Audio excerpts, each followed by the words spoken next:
All stand, hats off. Along the street there comes a blare of bugles, a ruffle of drums, a flash of color beneath the sky. Hats off, the flag is passing by. Blue and crimson and white it shines over the steel-tipped ordered lines. Hats off, the colors before us fly. But more than the flag is passing by. Sea fights and land fights, grim and great, fought to make and to save our state. Weary marches, sinking ships, cheers of victory on dying lips. Days of plenty and years of peace, march of a strong land, swift increase. Equal justice, right and law, stately honor and revered awe, sign of a nation great and strong, toward her people from foreign wrong.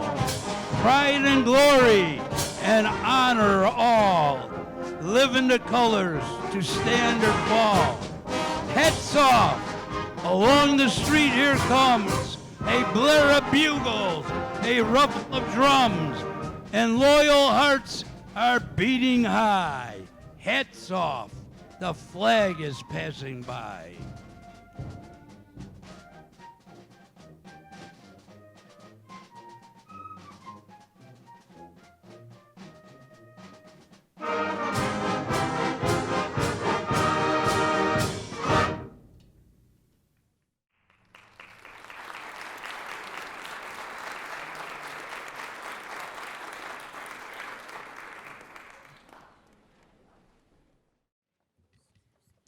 The story of our Star-Spangled Banner.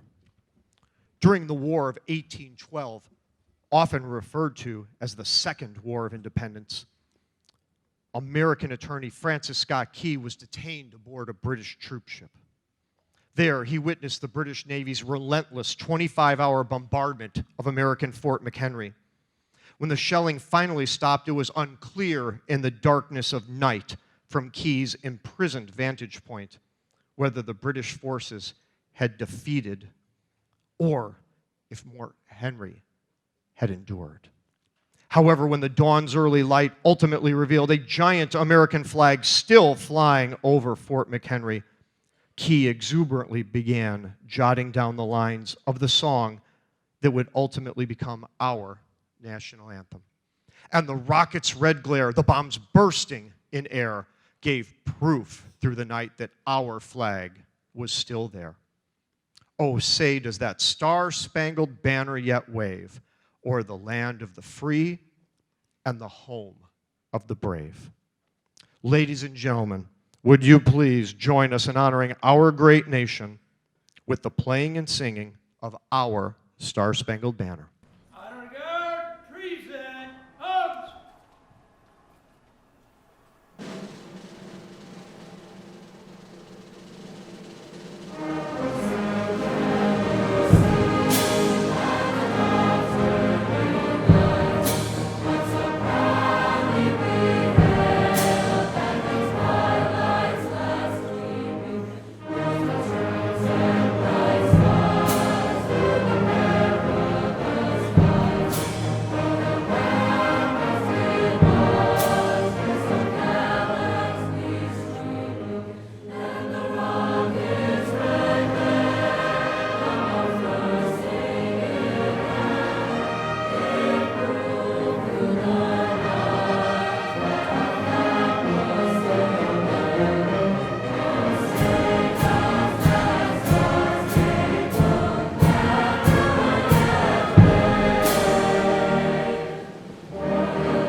It is the soldier, not the minister, who has given us freedom of religion.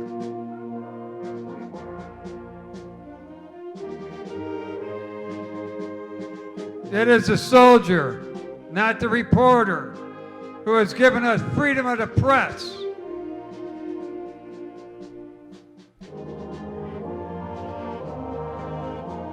It is the soldier, not the poet, who has given us freedom of speech.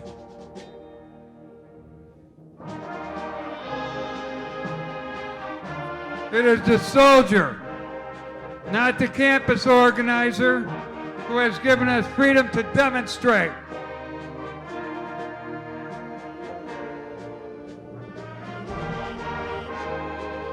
It is the soldier, not the lawyer, who has given us the right to a fair trial.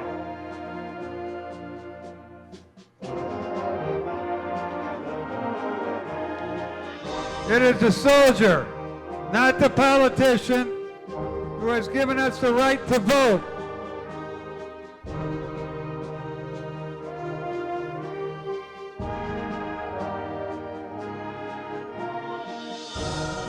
It is the soldier who salutes the flag, who serves beneath the flag, and whose coffin is draped by the flag.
Been a tradition of the fire service for over 200 years. In days past, as firefighters began their tour of duty, it was the bell that signaled the beginning of the day's shift. Throughout the day and night, each alarm was sounded by a bell, which summoned these brave souls to fight fires and place their lives in jeopardy for the good of their fellow citizens. When the fire was out and the alarm had come to an end, it was the bell that signaled the completion of the call. When a firefighter died in the line of duty, paying the supreme sacrifice, it was the mournful toll of the bell that solemnly announced a comrade's passing.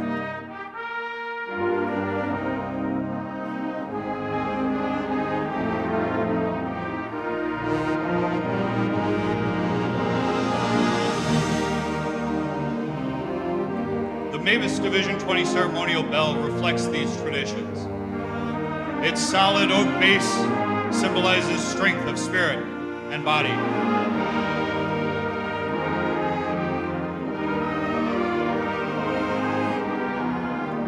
The cherry wood riser signifies mourning, sacrifice, and death. The ash wood represents peace, acceptance, and rebirth. The inscription, in ancient Gaelic, embodies the Irish influence in the fire service and translates, the living will always remember our fallen heroes. The base stands 34.3 inches high, representing 343 brothers lost on 9/11. It is 20 inches across, representing Division 20.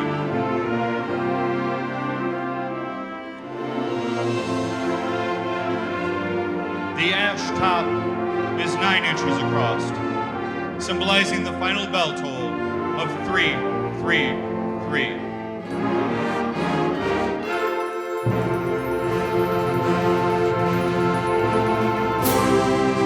We utilize these traditions as symbols which reflect honor and respect on those who have served so much and have served so well.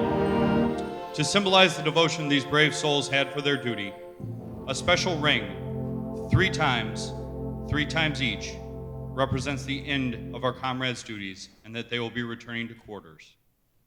And so, to those that have selflessly given their lives for the good of their fellow man, their task completed, their duties well done. To our comrades, their last alarm. They're going home.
duty, honor, country, a code of conduct in chivalry of those who guard this beloved land.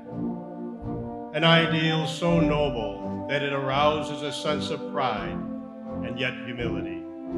An expression of the ethics of the American man-at-arms.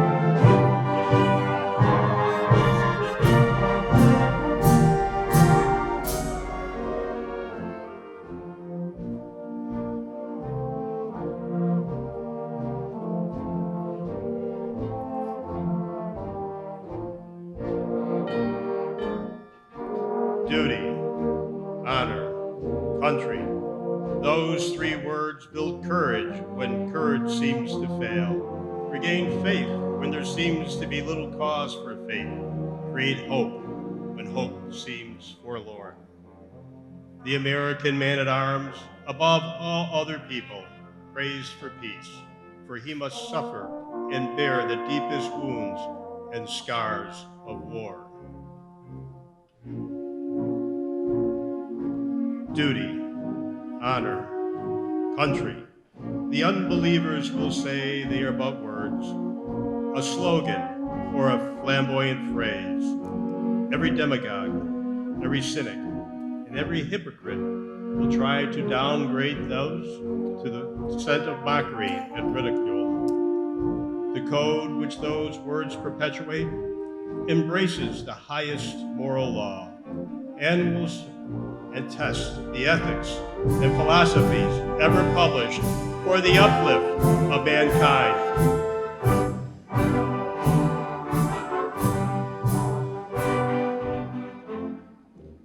Around 1,000 campfires on 100 battlefields, listening for the witching melody of faint bugles blowing reveille. Far off drums beating the long roll. This is the story of the American man-at-arms. His name and fame are the birthright of every American citizen. In his youth and strength, his love and loyalty, he gave all that morality could give. He has never failed us. Were he to do so, a million ghosts in olive drab, in brown khaki, in blue and gray, would rise from the right crosses, thundering those magic words, duty, honor, country.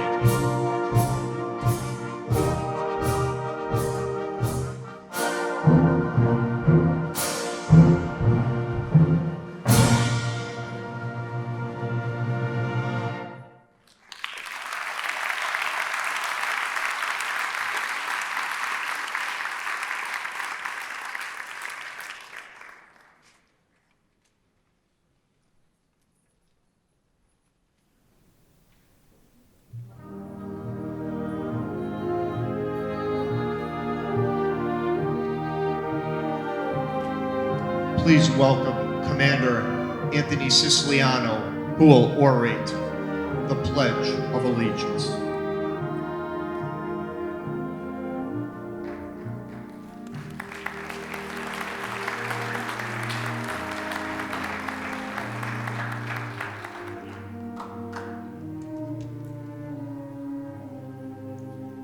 We call your attention to this small table which occupies a place of dignity and honor. It is set for one, symbolizing the fact that members of our armed forces are missing from our ranks. They are referred to as POWs, MIAs, for prisoners of war and missing in action. We call them comrades. They are unable to be with their loved ones and families, so we join together to pay humble tribute to them and bear witness to their continued absence. The table is small, symbolizing the frailty of one prisoner alone against his or her oppressors. The tablecloth is white, symbolic of the purity of their intentions to respond to their country's call to arms. The single rose in the vase signifies the blood they may have shed and sacrificed to ensure the freedom of the United States Army. The ribbon on the vase represents the family and friends of our missing comrades who keep the faith while awaiting their return. A slice of lemon on the plate reminds us of their bitter fate. The salt sprinkled on the plate reminds us of the countless fallen tears of their families as they wait. The glass is inverted. They cannot toast with us at this time. The chair is empty. They are not here. The candle is reminiscent of the light of hope which lives in our hearts to illuminate their way home, away from their captors, to the open arms of this grateful nation. The American flag reminds us that many may never return and have paid the supreme sacrifice to ensure our freedom.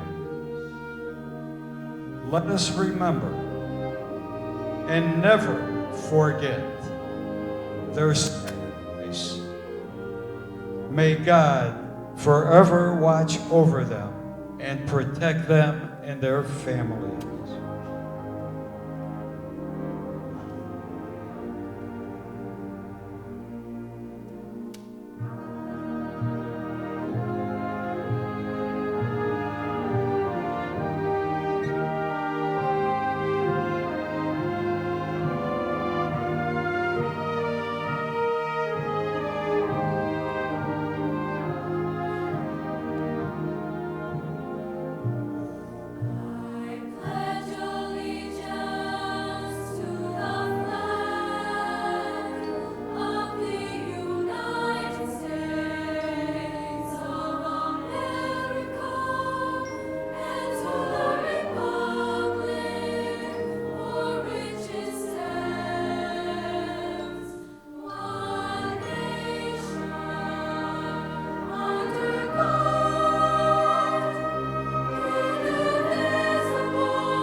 On the 11th hour of the 11th day of the 11th month in 1918, a truce was declared in World War I, then thought to be the war to end all wars. In remembrance, on November 11th, 1921, an unknown World War I American soldier was buried in Arlington National Cemetery. This hillside overlooking the Potomac River was to become America's highest place of honor for our veterans, the tomb of the unknown soldier. Similar ceremonies occurred in England and France, where an unknown soldier was buried in each nation's highest place of honor. In England, Westminster Abbey. In France, the Arc de Triomphe. These memorial gestures all took place on November 11th, giving universal recognition to what became known as Armistice Day. The first celebration using the term Veterans Day occurred in Birmingham, Alabama in 1947. Raymond Weeks, a World War II veteran, organized National Veterans Day, which included a parade and other festivities to honor all veterans. President Dwight D. Eisenhower made it an official National Day of Remembrance in 1954. For his patriotism, Raymond Weeks received the Presidential Citizenship Medal from President Reagan.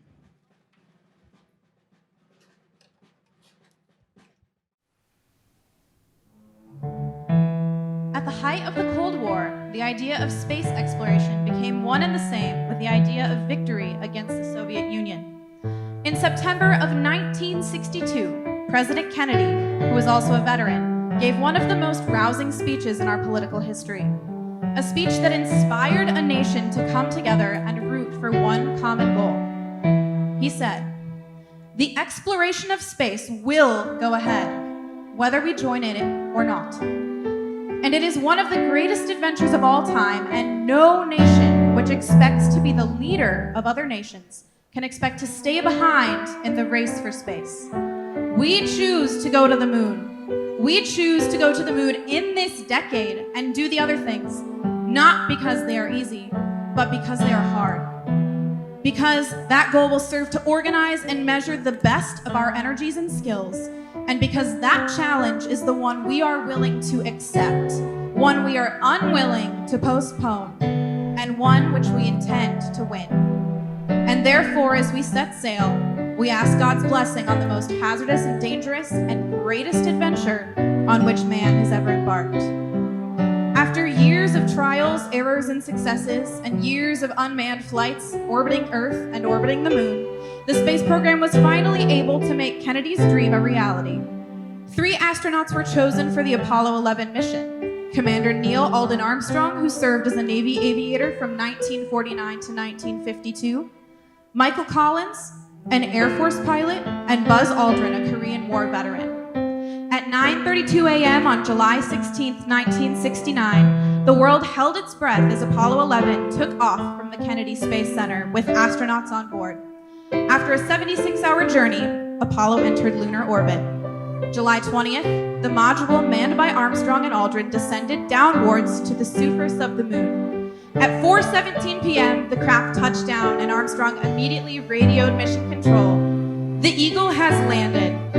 A video camera attached to the outside of the lander turned on so citizens of planet Earth could watch as Armstrong opened the hatch, climbed down the ladder, and said, "That's one small step for man, one giant leap for mankind." Though President Kennedy was no longer alive at the time that Armstrong stepped onto the moon, the United States left a plaque as a tribute to Kennedy's message of traveling into a new world without hardship and war. President Kennedy wanted the moon and planets beyond to be governed not by a flag of conquest, but by a banner of freedom and peace. With that in mind, the astronauts left a message for anyone who may set foot on the moon in the future. It reads, "Here, men from the planet Earth first set foot on the moon, July 1969 AD. We came in peace for all mankind."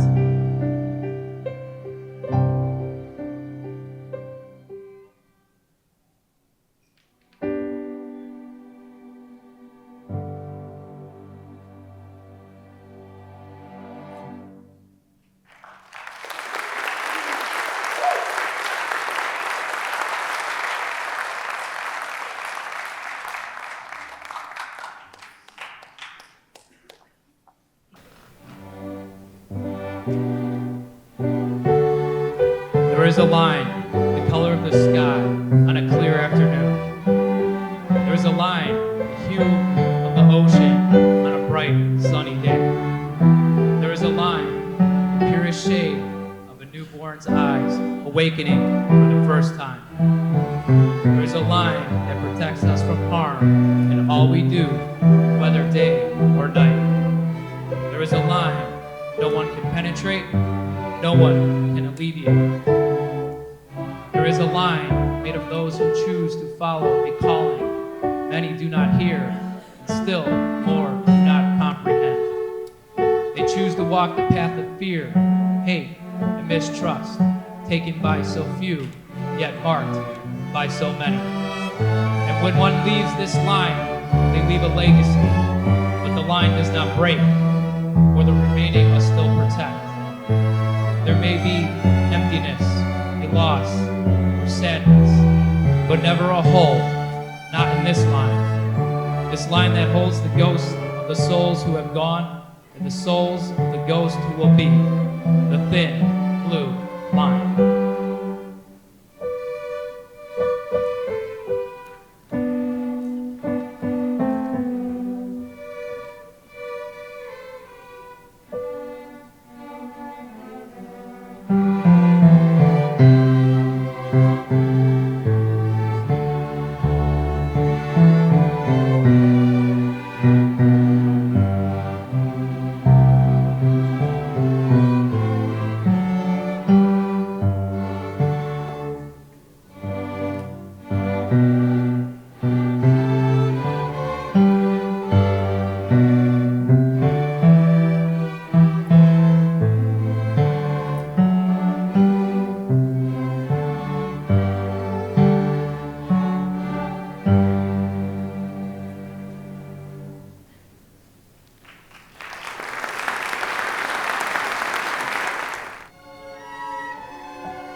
Officer's prayer.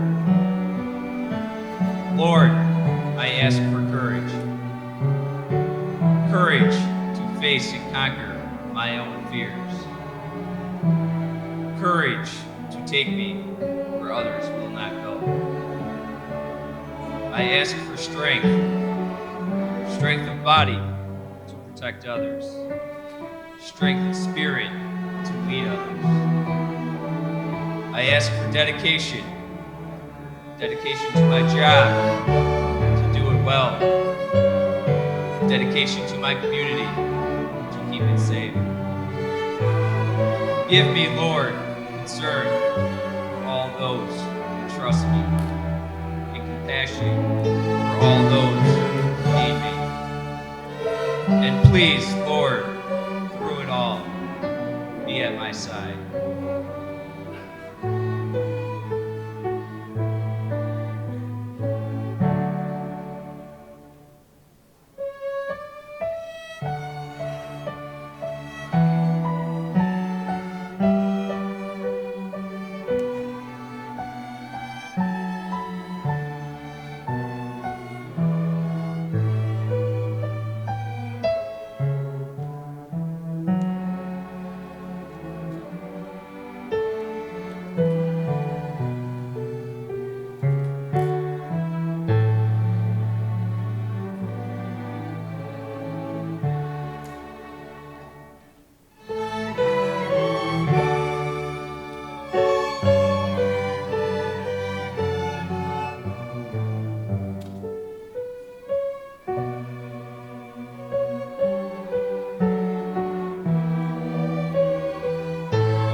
Since the American Civil War, the battlefield cross has held a symbolic meaning as a powerful marker and monument for those veterans who did not ever return home.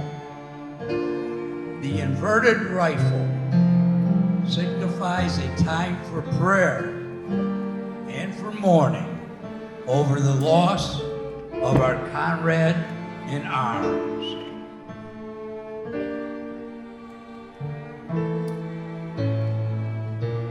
The combat boots represent the soldiers' final march into battle.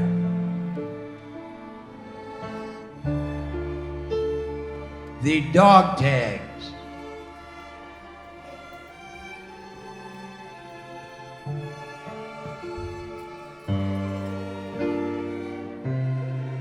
and the helmet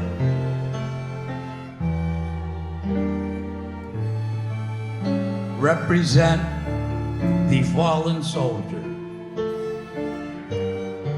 Together, these symbols stand in memorial to those who gave all and made the ultimate sacrifice for our country's freedom. The battlefield cross is a dramatic reminder to us all that freedom is not free. Honor guard and salute. 2. Dismissed.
Somewhere a trumpet sounds in the night, a soldier is standing there. It's calling him out to the stars and the stripes, it's calling him God knows where. He kisses the ones he loves goodbye and leaves in the dead of night. For freedom he'll heed the call before he knows, and for freedom he'll stand and fight.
all through the hills.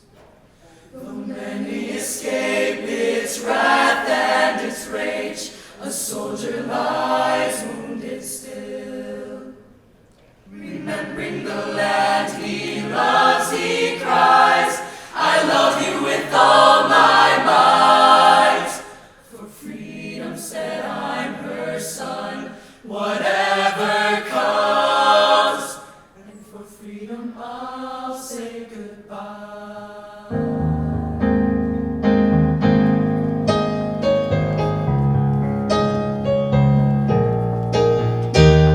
And somewhere beneath the stars and the sky, our flag is still standing there.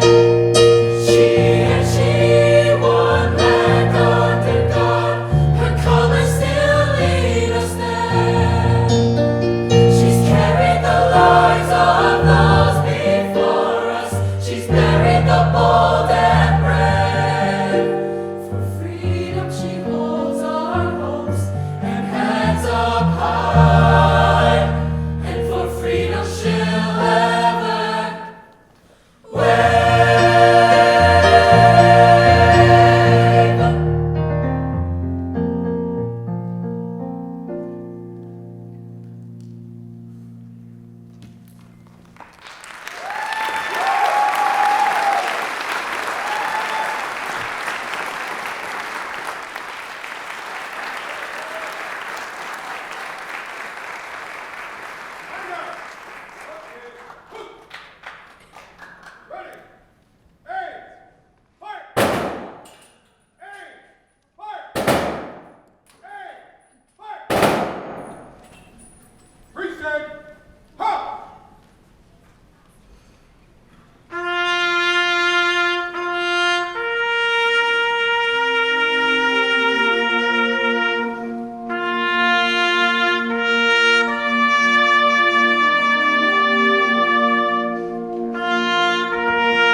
We'd like to thank you all for being here tonight, for giving honor to those who serve and protect our veterans who raise the right hand and swear an oath to support and defend the Constitution of the United States of America against all enemies, foreign and domestic, who willingly choose to leave the comforts of home and loved ones, go to places most of us could not find on a map,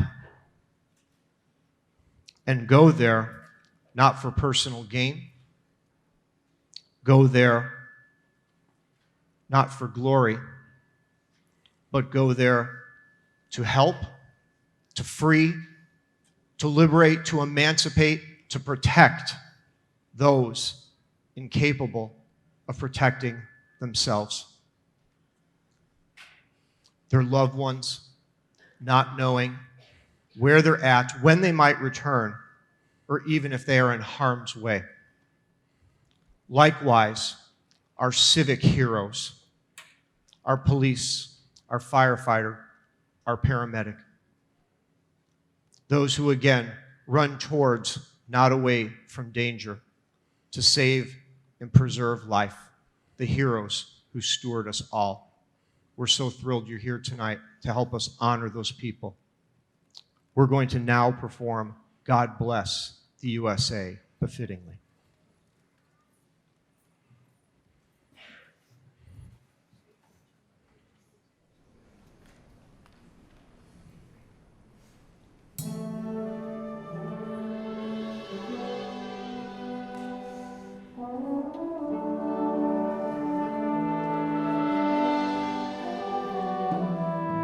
If tomorrow all the things were gone I worked for all my life, and I had to start again with just my children and my wife, I thank my lucky stars to be living here today, 'cause the flag still stands for freedom, and they can't take that away.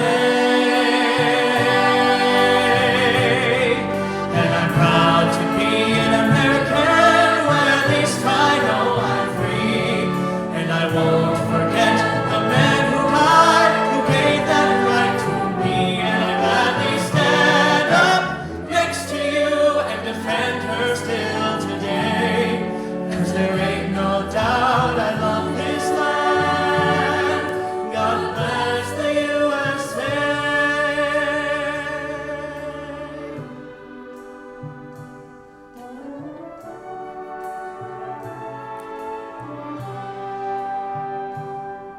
From the lakes of Minnesota to the hills of Tennessee, across the plains of Texas, from sea to shining sea, from Detroit down to Houston, and New York to LA, where there's pride in every American heart, and it's time we stand and say,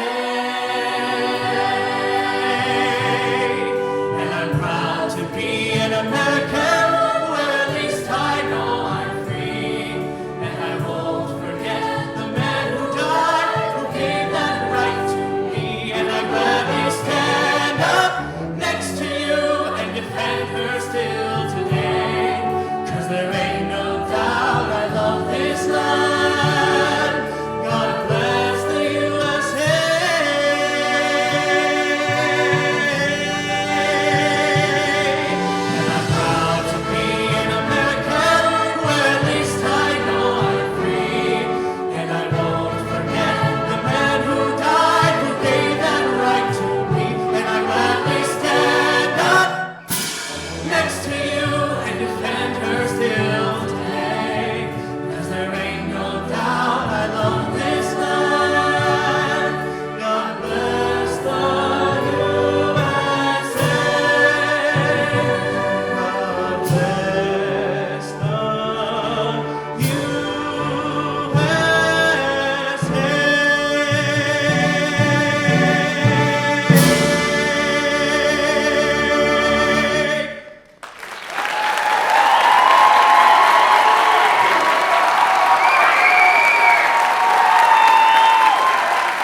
as we position for our finale.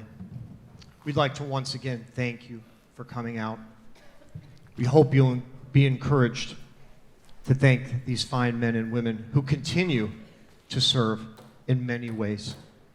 And our finale, befittingly enough, is a tribute to all of them. We hope you'll join us later this month. You'll see the posters in the lobby. Our USO Big Band show. You see some of the posters on the wall reminiscent of our greatest generation.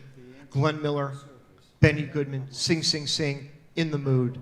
Incredible. About 300 students. It's free, with a dinner for veterans at 5:45 before the show, the Friday before Thanksgiving. We so hope you'll come back and be our guest and continue to validate the Herculean efforts these kids give using their time and talents for truly meaningful causes.